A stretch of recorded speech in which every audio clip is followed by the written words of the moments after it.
आप सभी का स्वागत है इस वीडियो में। दोस्तों, अभी तक हमने जो पॉलिटी की सीरीज स्टार्ट की है, उसमें हमने संविधान सभा वाले टॉपिक को और बेसिक स्ट्रक्चर वाले टॉपिक को देखा। अब हमारा नेक्स्ट वीडियो है मूल अधिकार वाले टॉपिक को लेकर। तो आज हम इस वीडियो में समझेंगे कि मूल अधिकार क्या होते हैं, कितने प्रकार के अधिकार आपको प्राप्त है, उसके बाद में इसकी क्या-क्या विशेषता है। तो हम क्या देखेंगे, मूल अधिकारों का परिचय देखेंगे और परिचय में हम समझेंगे कि मूल अधिकार होते क्या है, क्या आप इसकी क्या एक परिभाषा हो सकती है जो आप मेंस में लिख सकते हो। उसके बाद में इसके बाद में हम देखेंगे इसके प्रकारों के बारे में, अधिकारों के प्रकार। उसके बाद में हम देखेंगे दोस्तों इसके आर्टिकल्स। आर्टिकल 12 से लेकर 35 तक आपको मूल अधिकार आपके संविधान में दिए गए। आर्टिकल 12 से लेकर 35 तक, तो उसके बारे में डिटेल चर्चा करेंगे। उसके बाद में हम देखेंगे इसकी विशेषताओं के बारे में कि इसके कौन-कौन सी विशेषताएं हैं, विशेषताएं। उसके बाद में हम इसके महत्व के बारे में चर्चा करेंगे। दोस्तों, तो सबसे पहले हम डिस्कस करते हैं इसका परिचय। तो दोस्तों, संविधान में जो भाग 3 है और आर्टिकल 12 से 35 तक है, तो संविधान के कौन से भाग में मूल अधिकारों को रखा गया है? तो भाग 3 में रखा गया है। कौन से आर्टिकल में रखा गया है? तो आर्टिकल 12 से लेकर 35 में। तो कॉन्स्टिट्यूशन के, संविधान के पार्ट 3 आर्टिकल 12 से लेकर तो 35 तक हमें मूल अधिकार देखने को मिलते हैं। उसके बाद में अब सवाल आता है कि मूल अधिकार है क्या? और मूल अधिकार समझने से पहले हम समझेंगे कि अधिकार क्या है। तो दोस्तों, अधिकार होता है आपका दावा, आपका हक, जो आपका विधिक हक होता है वो आपका अधिकार होते हैं। दोस्तों, अब हमने अधिकार तो देखा, लेकिन मूल अधिकार क्या होता है? तो दोस्तों, मूल अधिकार आपके वे अधिकार होते हैं जो आपको गरिमापूर्ण जीवन जीने के लिए तथा आपके व्यक्तित्व के सर्वांगीण विकास करने के लिए जिन भी अधिकारों की आवश्यकता होती है, वे सारे अधिकार कौन से अधिकार कहलाते हैं? मूल अधिकार कहलाते हैं। तो एक बार फिर मैं रिपीट करूंगा कि मूल अधिकार वे अधिकार है जो व्यक्ति के सर्वांगीण विकास करने के लिए तथा एक गरिमापूर्ण जीवन जीने के लिए जिन अधिकारों की आवश्यकता होती है, वे अधिकार कैसे अधिकार होते हैं? मूल अधिकार होते हैं। तो दोस्तों, ये अधिकारों की हमने डेफिनेशन भी समझी। अब दोस्तों, ये अधिकार कौन से देश से लिए गए हैं अधिकार? ये अधिकार हमने यूएस कॉन्स्टिट्यूशन से लिए गए हैं। यूएस यानी कि अमेरिका से हमने ये मूल अधिकार लिए गए हैं। दोस्तों, आपको पता होगा कि इन अधिकारों को भारतीय संविधान का मैग्ना कार्टा भी कहा जाता है। इसे मैग्ना कार्टा भी कहा जाता है। Magna carta.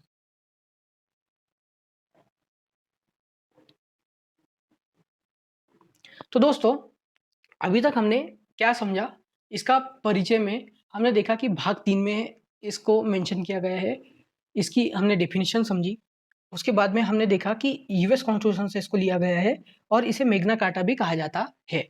अब दोस्तों, हम समझेंगे कि इसके क्या प्रकार है, यानी अधिकारों के कौन-कौन से प्रकार होते हैं? क्या केवल मूल अधिकार होते हैं या अनेक अनेक दूसरे प्रकार के भी कोई अधिकार होते हैं? तो दोस्तों, अधिकारों के जब हम प्रकार समझेंगे, तो दोस्तों एक होता है ह्यूमन राइट्स, यानी कि मानव अधिकार। तो मानव अधिकार कौन से अधिकार होते हैं दोस्तों? आपके जो आपको जन्म के साथ आपको प्राप्त हो जाते हैं, वे अधिकार आपको मानव अधिकार कहलाते हैं। तो ऐसे कौन से अधिकार होते हैं जो आपको जन्म के साथ प्राप्त हो जाते हैं? दोस्तों, प्रकृति में उपस्थित जितनी भी चीजें हैं, क्या आप उसका इस्तेमाल कर सकते हैं? जी हाँ, कर सकते हैं। क्या आप वायु ग्रहण कर सकते हैं? कर सकते हैं। स्वच्छ वातावरण में घूम फिर सकते हैं? फिर सकते हैं। तो ये सारे अधिकार मानव अधिकार कहलाते हैं। तो सबसे पहले हमने देखा कि कौन सा अधिकार, तो मानव अधिकार। दूसरा अधिकार आता है कॉन्स्टिट्यूशन अधिकार। दोस्तों, सिंपल है, जो आपको संविधान के द्वारा प्रदत्त अधिकार होते हैं, वे अधिकार कौन से अधिकार कहलाते हैं? वे संवैधानिक अधिकार कहलाते हैं। उसके बाद में हम देखेंगे अगले कौन से अधिकार होते हैं? अगले होते हैं लीगल राइट्स, यानी कि वैधानिक अधिकार। तो वैधानिक अधिकार कौन से अधिकार होते हैं? ऐसे अधिकार जो पार्लियामेंट के द्वारा लॉ पास करके आपको दिए गए हैं। जैसे 3 तलाक का कानून। 3 तलाक अगर कोई व्यक्ति करता है, तो वो कैसा है? प्रतिबंधित अधिकार है। तो इसके खिलाफ आप क्या कर सकते हो? आवाज उठा सकते हो। तो आपका ये लीगल राइट हो गया। उसके बाद में एक अधिकार और आ जाता है जो है फंडामेंटल राइट्स, मूल अधिकार जिसे हम कहते हैं। तो इसी टॉपिक के बारे में आज हम क्या करने वाले हैं? विस्तृत चर्चा करने वाले हैं। तो दोस्तों, इस प्रकार से हमने अधिकारों के प्रकार और अधिकारों का परिचय देखा। अब हम 1 to 1 आर्टिकल के बारे में डिस्कस करेंगे। चूँकि ये अध्याय बहुत बड़ा अध्याय है, इसीलिए हम इसके 2 या 3 पार्ट में इसको हम कवर करेंगे। तो आज हम आर्टिकल 12 से लेकर तो आर्टिकल 18 तक कवर कर लेंगे इस वीडियो में।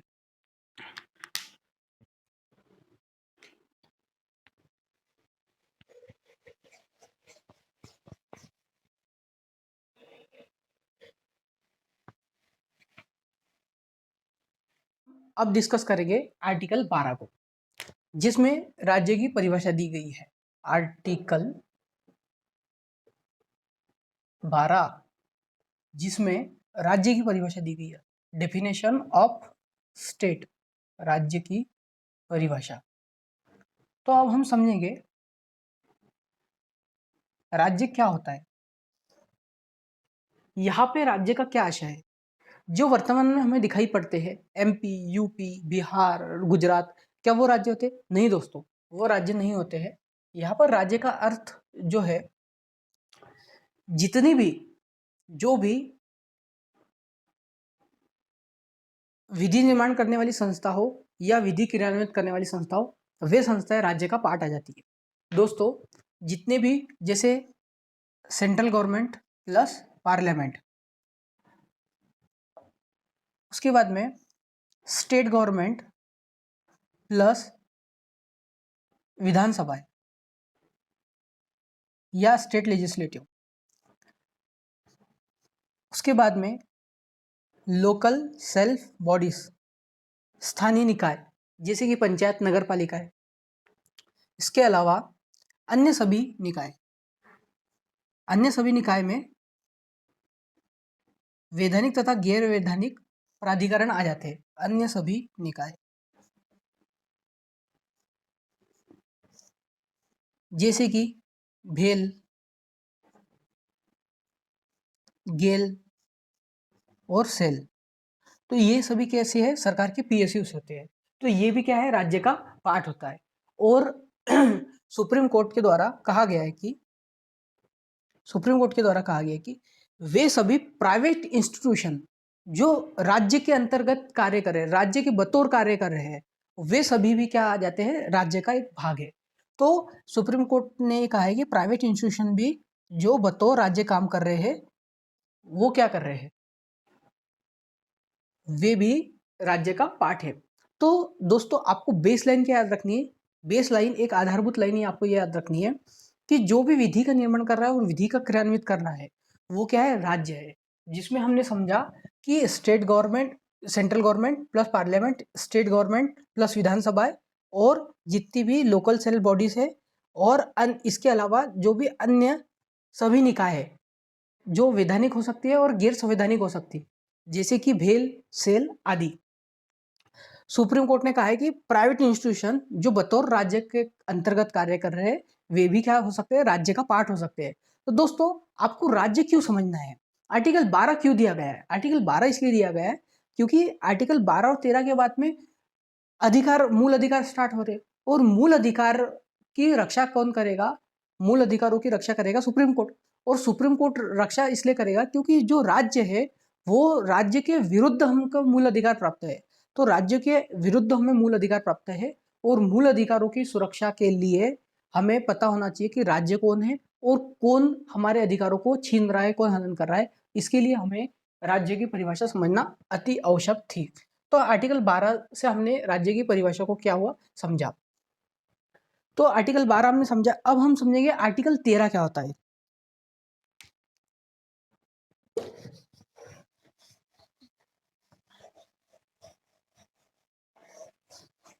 आर्टिकल 13, तो दोस्तों आर्टिकल 13, तो आर्टिकल 13, आर्टिकल 13, आर्टिकल 13 में क्या कहा गया है? आर्टिकल 13 में यह कहा गया है कि राज्य या सरकार कि ऐसी किसी भी प्रकार की विधि नहीं बनाएगा जो क्या करती हो? मूल अधिकारों का हनन करती हो। अन्यथा वो उस मात्रा तक शून्य मानी जाएगी जिस मात्रा तक वो विधि का हनन कर रहे हो, मूल अधिकार का हनन कर रहा हो।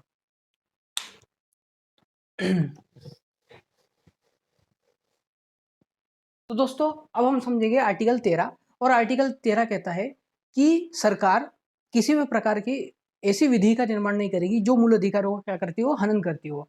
तो क्या लिखा है आर्टिकल 13 में कि किसी भी प्रकार की विधि का निर्माण नहीं करेगी सरकार इस प्रकार की जो क्या कर सकती हो, फंडामेंटल राइट का हनन करती हो, फंडामेंटल राइट का हनन करती हो। अन्यथा उतनी जिस मात्रा तक वो हनन करेगी वो मात्रा क्या मानी जाएंगी, शून्य मानी जाएंगी, उस मात्रा को हटा दिया जाएगा। इसे पृथक्करण का सिद्धांत भी कहते हैं या डॉक्ट्रिन ऑफ सेवरेबिलिटी भी कहा जाता है। तो डॉक्ट्रिन ऑफ सेवरेबिलिटी क्या होता है, डॉक्ट्रिन ऑफ सेवरेबिलिटी यानी कि ये कोई लॉ है और इस लॉ में इतना वाला जो पार्ट है, ये वाला पार्ट फंडामेंटल राइट को क्या करता, हनन करता हो, तो इसको क्या कर दिया जाएगा, उस विधि से क्या हो जाएगा, कट कर दिया जाएगा। तो इसको पृथक्करण का सिद्धांत या डॉक्ट्रिन ऑफ सेवरेबिलिटी भी कहा जाता है, डॉक्ट्रिन ऑफ सेवरेबिलिटी।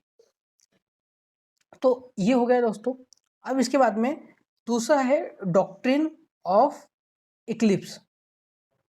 तो डॉक्ट्रिन ऑफ इक्लिप्स क्या है दोस्तों, डॉक्ट्रिन ऑफ इक्लिप्स है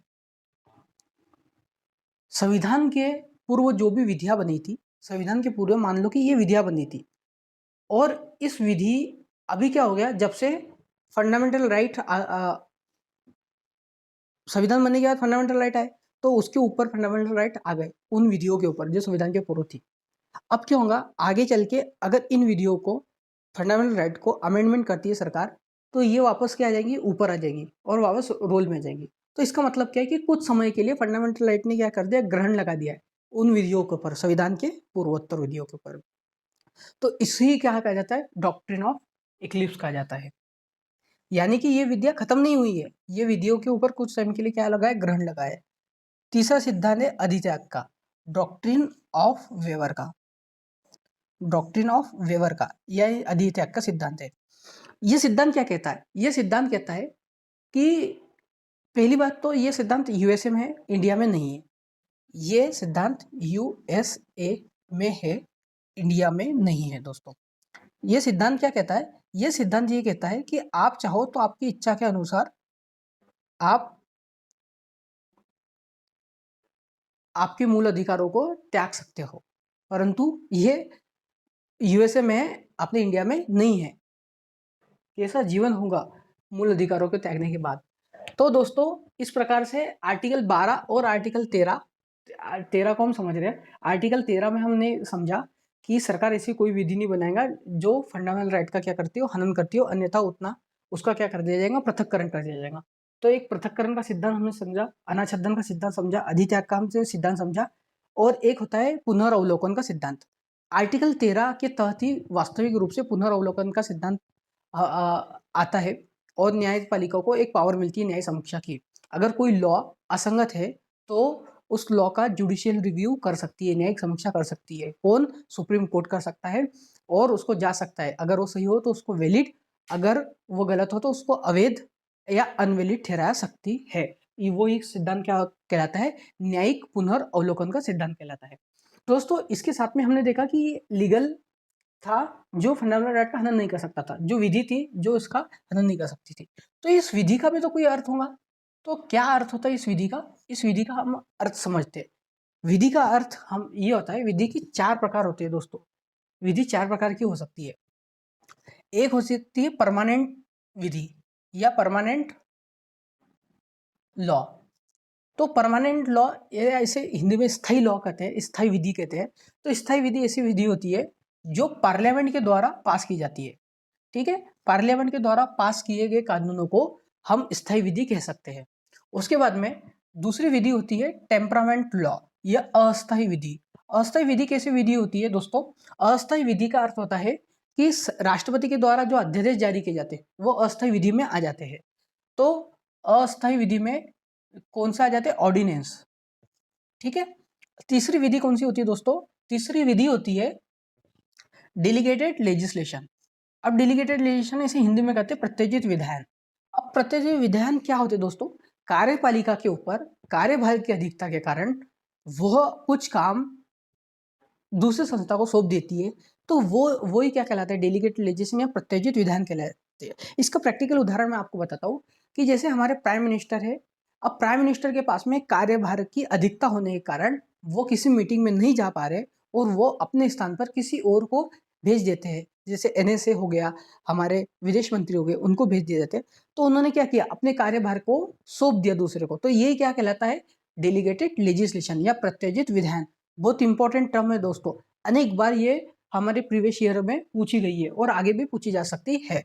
तो इसमें क्या क्या आ जाता है दोस्तों, इसमें क्या आ जा सकता है, आदेश आ सकता है, ठीक है, कोई नियम आ सकते हैं, ठीक है, रूल्स आ सकते हैं, रेगुलेशन आ सकते हैं, ठीक है, और कोई उपबंध आ सकते हैं। तो काफी व्यापक है इसका।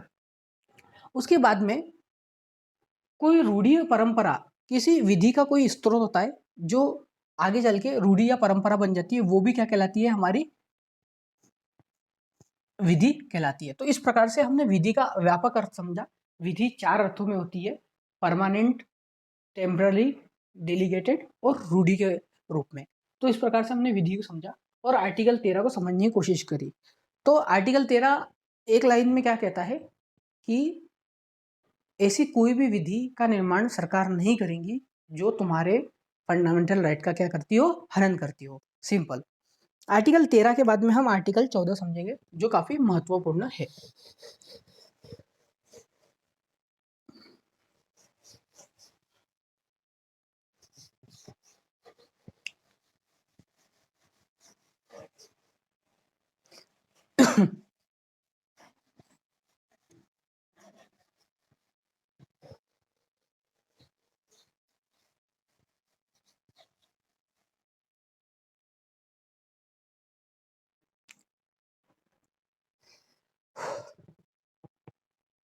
तो आर्टिकल 14 को हम अब समझेंगे। दोस्तों आपको मैं बता दूं, आर्टिकल 14 से लेकर आर्टिकल 18 तक कैसे अधिकार है, हमारे समानता का अधिकार है। और समानता का अधिकार की पहली श्रेणी में हम पहला आर्टिकल समझ रहे, आर्टिकल 14 को।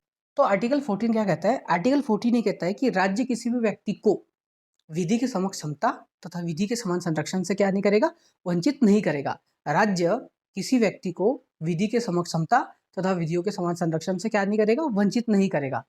ठीक है, अब समझते हैं कि विधि के समक्ष समता और विधियों के समान संरक्षण होता क्या है। ठीक है, विधि के समक्ष समता, विधि के समक्ष समता, विधि के समक्ष समता, और दूसरा टर्म हमने सुना विधियों के समान संरक्षण, विधियों के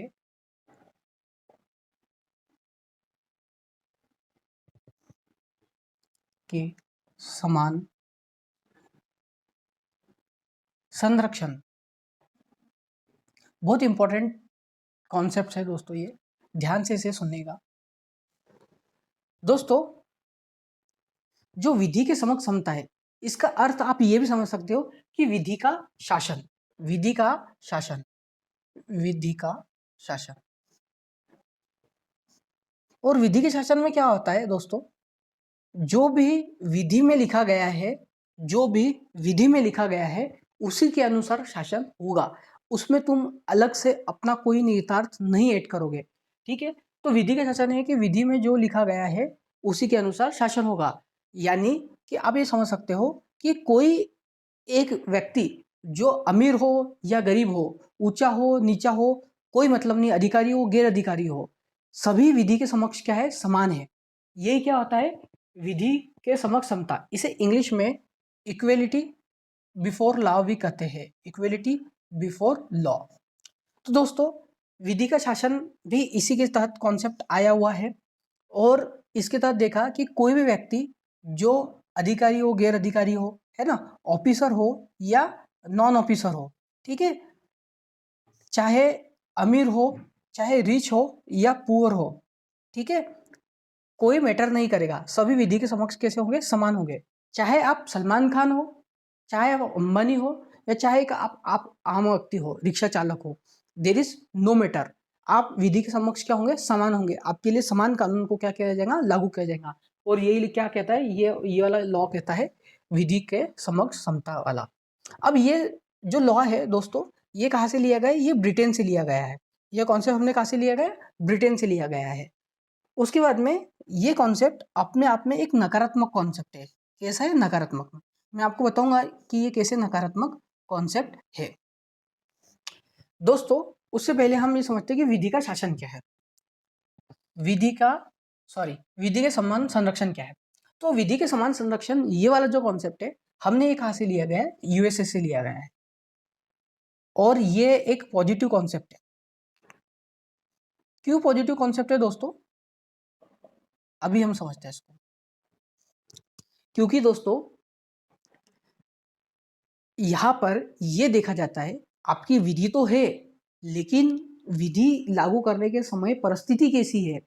यानी इसका एक एग्जांपल से आप समझो कि दो व्यक्ति है, उसको आपको एक रेस में दौड़ाना है ना। आपके पास में दो व्यक्ति है जिसको आपको एक रेस में दौड़ाना है ना, ये गंतव्य स्थान है। अब क्या दोनों व्यक्ति, एक व्यक्ति जो है वो बिल्कुल स्वस्थ व्यक्ति है, और एक व्यक्ति जो क्या है, विकलांग व्यक्ति है। तो इस विकलांग व्यक्तियों को आप दोनों को एक साथ में दौड़ाएंगे? नहीं दोस्तों, इनको कुछ प्रिविलेज देनी पड़ती है। तो ये यहाँ से दौड़ेगा और एक यहाँ से दौड़ेगा, तब जाके इनको, इनकी जो परिस्थिति होंगी वो कैसी हो जाएंगी? समान होंगी। तो विधि तो है, लेकिन उनकी परिस्थिति भी देखी जाएगी। तो इस प्रकार से ये कॉन्सेप्ट है विधियों के समान संरक्षण वाला, जहाँ पर परिस्थितियों को भी ध्यान में रखा जाता है, ना कि विधि को ही बस वरीयता दी जाती है। तो इस प्रकार से ये कॉन्सेप्ट कैसा हो जाता है? पॉजिटिव कॉन्सेप्ट हो जाता है। ये कैसा, कहाँ पर देखने को मिलता है? ये यूएसए में देखने को मिलता है दोस्तों। तो इस प्रकार से हमने विधि के समक्ष समता तथा विधियों के समान संरक्षण का अंतर हमने देखा। और दोस्तों, इसका एक एग्जाम्पल और लिख सकते हो आप, कि एक 5 साल के बच्चे को आप 20 साल के आदमी से तुलना नहीं कर सकते हो। दोनों में काफी क्या होता है? अंतर हो सकता है। तो यही विधि के समान संरक्षण से हमको ये चीज पता चलती है। तो इस प्रकार से दोस्तों, हमने आर्टिकल 14 को भी समझा। अब हम आर्टिकल 15 को समझेंगे।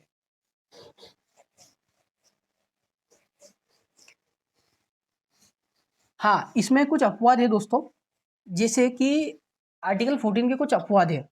जैसे कि इसको नकारात्मक लिखा था, अब अपवाद। दोस्तों, आर्टिकल 14 का अर्थ ये है कि भेदभाव नहीं करना, सभी को क्या लगना? इक्वल ट्रीट करना। परंतु क्या प्रेसिडेंट को कार्यकाल के टाइम पे आपराधिक मामला चलाया जा सकता है? नहीं चलाया जा सकता है। तो ये क्या हो गया? विशेष अधिकार हो गया। ठीक है। सेम स्टेट लेवल पर गवर्नर के साथ, गवर्नर के ऊपर भी कोई प्रकार की कार्रवाई नहीं की जा सकती है। जो एम्बेसडर होते हैं, जो राजदूत होते हैं, उनके ऊपर भी क्या हो सकती है? कोई कार्रवाई नहीं हो सकती है। तो उनको भी कुछ विशेष प्रावधान, सॉरी, एम्बेसडर को भी कुछ विशेष प्रावधान दिए गए हैं। उसके अलावा जो एमपीज होते हैं प्लस जो एमएलएज होते हैं, इनको क्या कर सकते हैं? जब सत्र चल रहा हो उस दौरान इनको गिरफ्तार नहीं किया जा सकते। 40 दिन पूर्व सूचना देनी पड़ती है, 40 दिन पूर्व और पश्चात। तो इस प्रकार से इन लोगों को क्या है? कुछ विशेष प्रावधान है। जबकि हमने क्या दोस्तों देखा कि सभी व्यक्ति क्या होंगे? समान होंगे। तो ये क्या है दोस्तों? अपवाद है। क्या है दोस्तों? अपवाद है। अब हम इसके बाद आर्टिकल 15 को देखेंगे।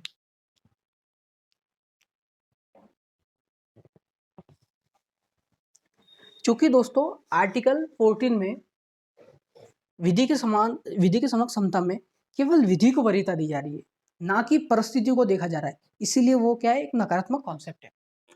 अब हम देखेंगे आर्टिकल 15।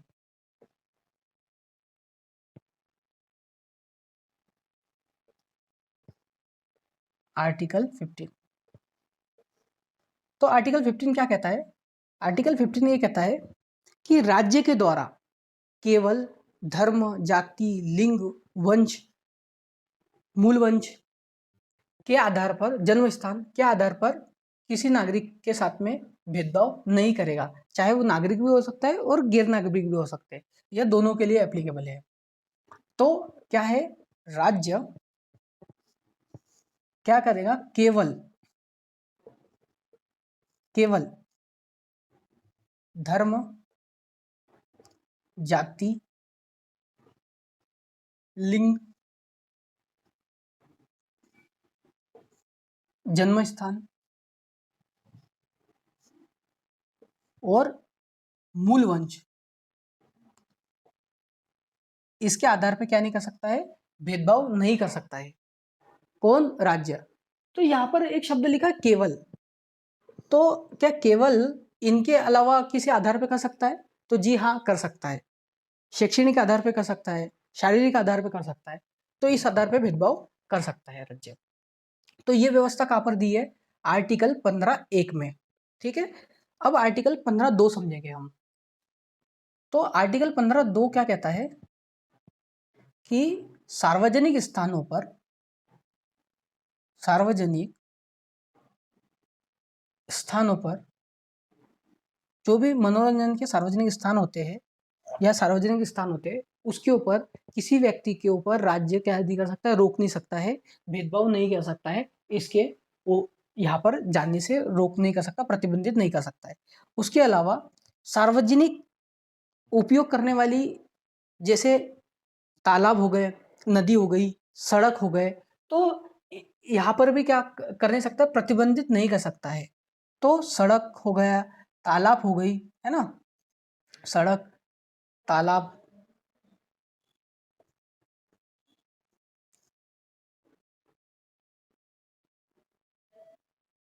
आदि,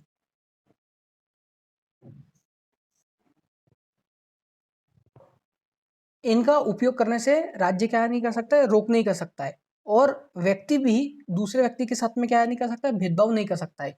यही कहा दिया है आर्टिकल 15(2) में, व्यवस्था दी गई है।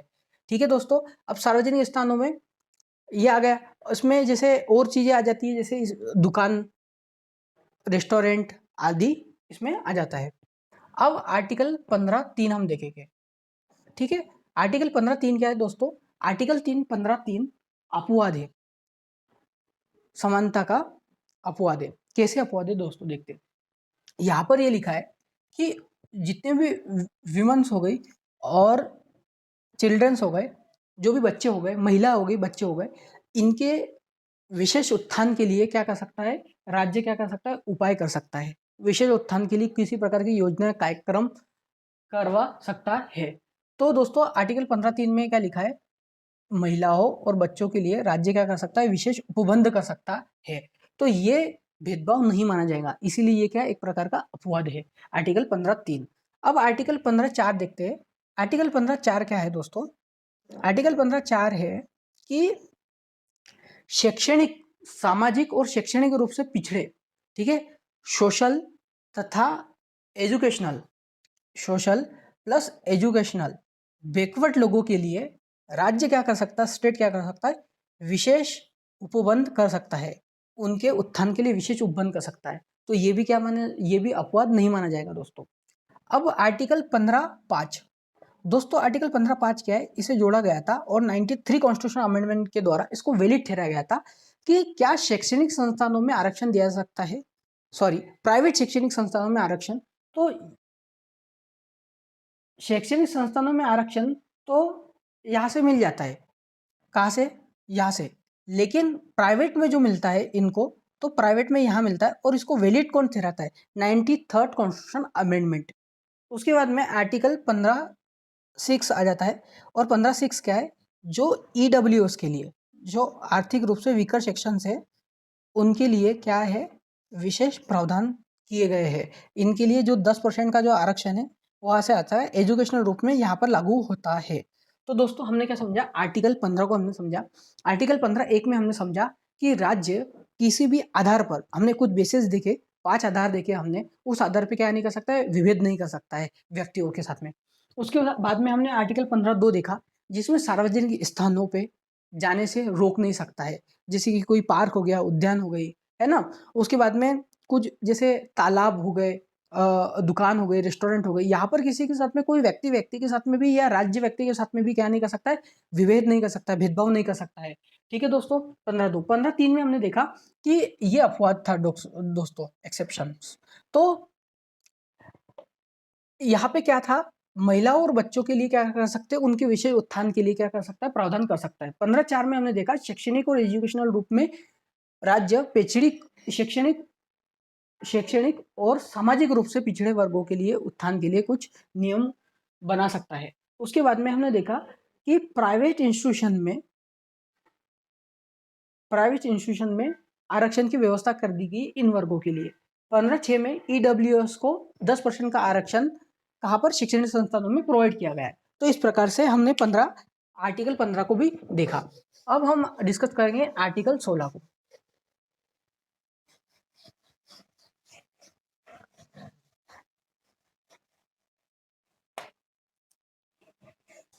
आर्टिकल 16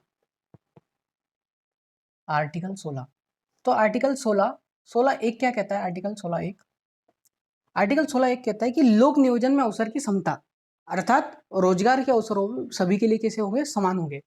तो लोक नियोजन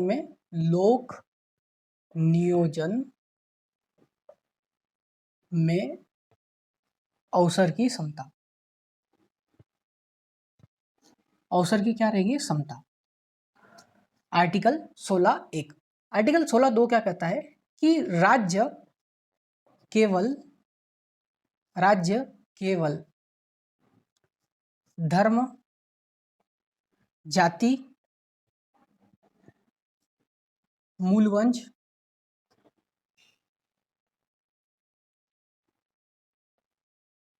जन्म स्थान,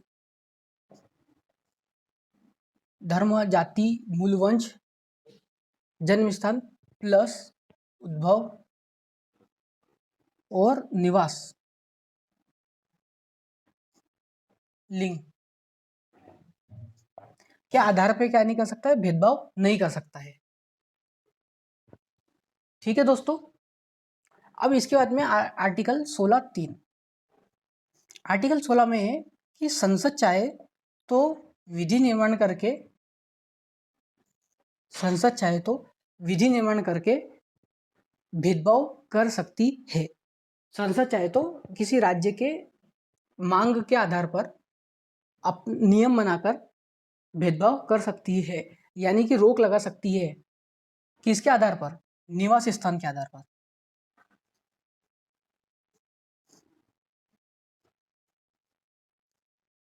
ठीक है दोस्तों। आर्टिकल 16(4) समझते हैं हम। तो आर्टिकल 16(4) में है कि पिछड़े हुए वर्गों हेतु आरक्षण की व्यवस्था कहाँ से दिखती है दोस्तों? आर्टिकल 16(4) के तहत में। तो आर्टिकल 16(4) के तहत में आरक्षण की व्यवस्था है। किसके लिए? पिछड़े वर्गों के लिए है। अब इसमें ए है प्रमोशन से संबंधित, पदोन्नति में आरक्षण, और आर्टिकल 16(4) का बी है कैरी फॉरवर्ड रूल से संबंधित।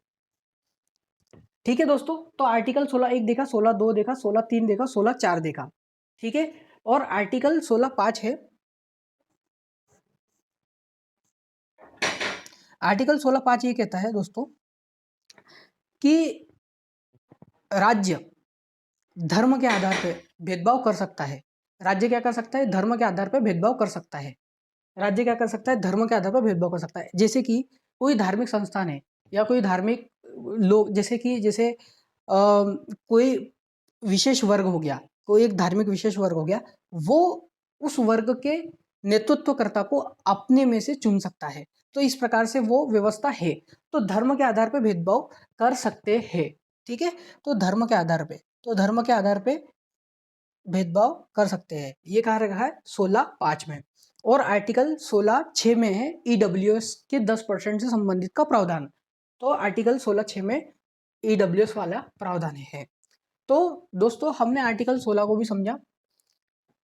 अब हम समझेंगे आर्टिकल 17 को और लास्ट में आर्टिकल 18 को। और इसी के साथ में हमारे आज की इस लेक्चर की समाप्ति हो जाएगी। तो आर्टिकल 17 दोस्तों हम देखेंगे आर्टिकल 17 क्या कहता है।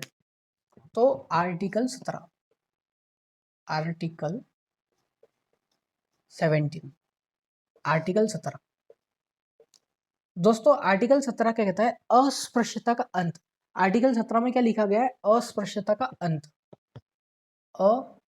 अस्पृश्यता का अंत यानी कि छुआछूत का अंत। अस्पृश्यता का अंत। यानी कि राज्य या राज्य का कोई भी व्यक्ति किसी भी व्यक्ति के साथ में क्या नहीं कर सकता है, छुआछूत नहीं कर सकता है, अदरवाइज ये क्या है, एक दंडनीय अपराध होगा। तो आर्टिकल 17 क्या कहता है, अस्पृश्यता का अंत। ये पूछा भी गया है, बहुत बार पूछा गया है आर्टिकल 17। तो ये आर्टिकल 17 क्या है, छुआछूत का अंत। तो ये क्या है, एक दंडनीय अपराध है,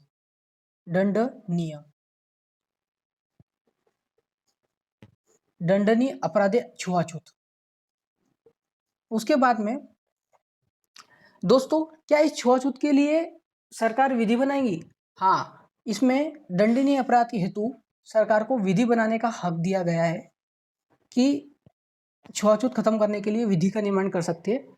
तो क्या इस प्रकार की कोई विधि बनी है? हाँ, आर्टिकल 1955 में एक विधि का निर्माण किया गया था, छुआछूत प्रतिबंधित अधिनियम का निर्माण किया गया था, आर्टिकल 1955 में। और 1955 के बाद में 1976 में भी इस प्रकार की एक विधि का निर्माण किया गया था। परंतु दोस्तों, इन दोनों विधियों में भी सफिशिएंट सजा का प्रावधान नहीं था, 3 माह 5 माह और कुछ जुर्माना की राशि का। इसीलिए 1989 में 1989 में के SC/ST एक्ट लाया गया था। और इस SC/ST एक्ट आज भी लागू है और इसमें मृत्यु दंड तक का प्रावधान है, तो दोस्तों, हमने क्या देखा, आर्टिकल 17 में अस्पृश्यता का अंत बताया गया है कि अस्पृश्यता नहीं होनी चाहिए। ठीक है, अस्पृश्यता कैसी है, छुआछूत कैसी है, दंडनीय अपराध है छुआछूत। उसके बाद में इसके लिए राज्य क्या कर सकता है, विधि का निर्माण कर सकता है। 1955 और 1976 में 2 एक्ट आए थे, 2 कानून आए थे इनके तहत में, परंतु इसमें सजा का प्रावधान नहीं था। इसीलिए आज भी कौन सा प्रावधान लागू है, 1989 का, जिसको हम SC/ST एक्ट के द्वारा हम जानते हैं। तो इस प्रकार से हमने आर्टिकल 17 को समझा। अब हम समझेंगे आर्टिकल 18 क्या कहता है।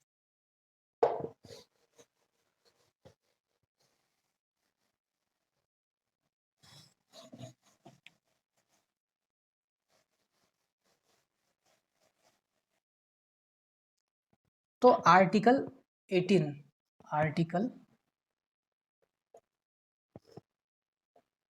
18। तो दोस्तों, आर्टिकल 18 क्या कहता है, आर्टिकल 18 में लिखा गया है उपाधियों का अंत, यानी टाइटल का अंत।